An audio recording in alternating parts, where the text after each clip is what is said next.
And why it's super important to talk about goal setting is because if you want to create a life that you want, you need to know what you want. There's a great metaphor that I talk about in my Yes Apply Method trainings that talks about the subject of drifting. Hey love, welcome back. It is Reese here from Yes Apply. If you are old here, welcome back.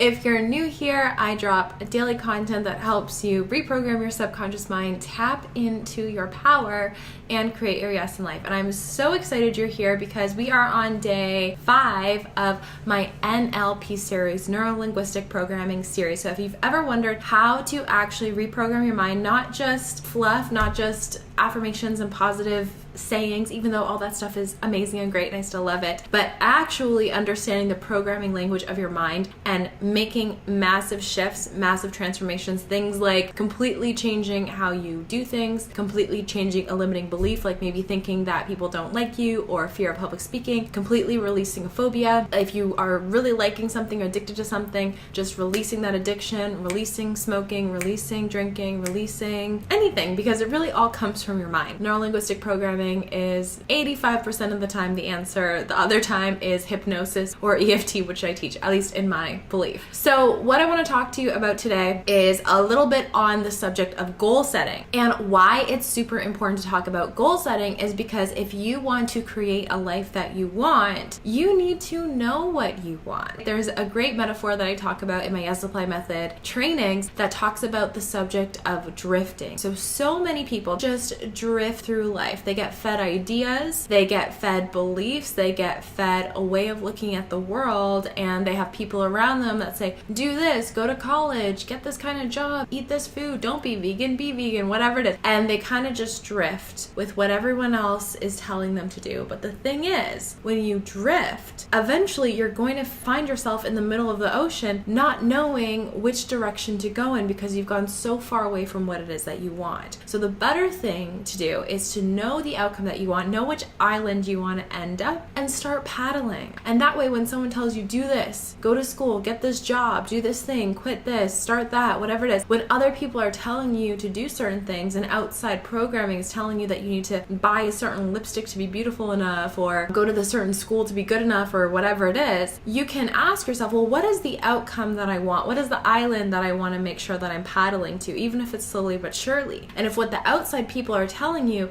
doesn't align to that place that it is that you want to go, you now have the focus to say yes to opportunities or to say no to opportunities that don't serve you. But if you're directionless, if you don't know where it is that you want to end up, then what's going to happen is, again, you're going to fall subject to what everyone else wants for you, what everyone else's plan is for you. And guess what? If you follow everyone else's advice and end up somewhere where it is that you don't want to be, it's not their fault, it's your fault for taking their advice. Plain and simple. I know I'm being a little bit straight up today, but it's true. You have to decide what it is that you want for your life and make decisions. And that is why knowing your outcome or knowing your goal or getting really, really clear on your vision, what it is that you want, is what's going to help you get there. So let's get into this, because what I want to talk about today, when you learn neuro-linguistic programming, which I teach in my certification program for coaches, leaders, successful, ambitious entrepreneurs, high potential people, is states versus outcomes. So way too many people, they say, when you ask them what's their goal, they say, I just want to be happy. I just want to feel good.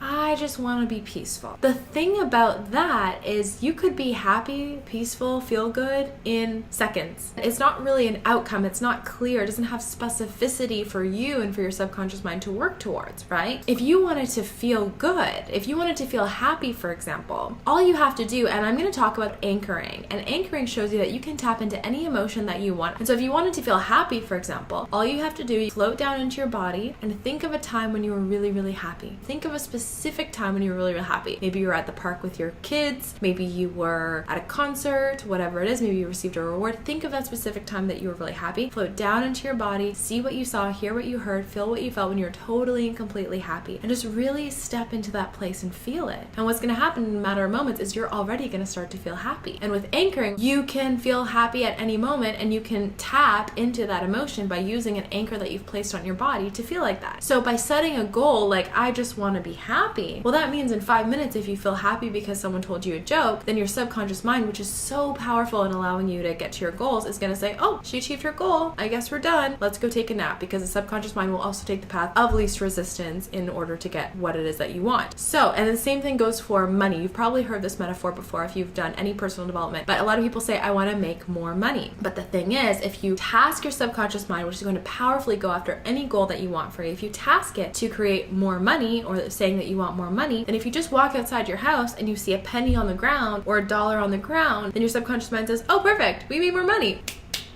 We're done here. We don't have to work towards that goal anymore. That's why it's super important to create a specific goal. If you want to create more money, how much money do you want? Do you want to make $2.8 million by December 31st, 2019? That is a specific goal that your subconscious mind can wrap its head around. You can really get to start to thinking of like, okay, how am I going to create this? How can I be strategic? How can I get myself out there? How can I make this money, right? Or if you want a relationship, you don't want to just fall into any relationship, right? That can actually be very negative. Get really clear on how do you want your partner to be. That doesn't mean controlling someone, but just get clear on like, how do you want them to treat you? I know for me, I'm with another entrepreneur. I feel like if I was with someone who worked 9 to 5, I don't know if I would have as much in common with them, right? There's a certain type of person that I knew that I wanted to be with. And so you want to ask yourself, like, who is that person? If you have a health goal, what's that health goal? What's the weight that you want? How do you want your body to look? Do you have a picture? Get super clear on the outcome. So there's a big difference between states and outcomes. This is how you know if you're setting a really good goal for yourself or really good outcome for yourself, or if it's just a vague, fuzzy idea. And again, if it's vague and fuzzy, first off, you won't really know if you're going towards the island you want or if you're just drifting into the abyss, and your subconscious mind can't take the wheel for you. With a value or a state or an emotion, you can have it now. On the other hand, with an outcome, it's stated specifically. So it's like, by March 31st, I want to have $100,000 in my bank account. It's a goal or an outcome. It's specific, right? You can see a crystal clear picture of what it looks like. Time is typically involved, right? If you're setting an actual goal or an outcome, it might take a bit of time to get there. It might not take as much time as you think. I've seen myself achieve amazing, huge goals that I didn't even know were possible for myself because I put it out into the universe and the universe provided the how, but there is some time involved. Now, with a value or a state like an emotion, there's no steps to get there. You can just feel happy. You could just feel fulfilled or feel peaceful. You can just decide to feel like that. But with a goal or an outcome, there's actual steps, right? You'll have to make an action plan. I teach my coaches in the Yes Apply method how to create a step-by-step action plan with their clients. A value or state or an emotion isn't measurable, right? When you say happy, how do you measure that? But a goal or an outcome is measurable. You know when you have $100,000 in your bank account. For value or state, it's stated for self or for others, but a goal has to be stated for yourself. If you depend on other people, you're putting yourself at the effect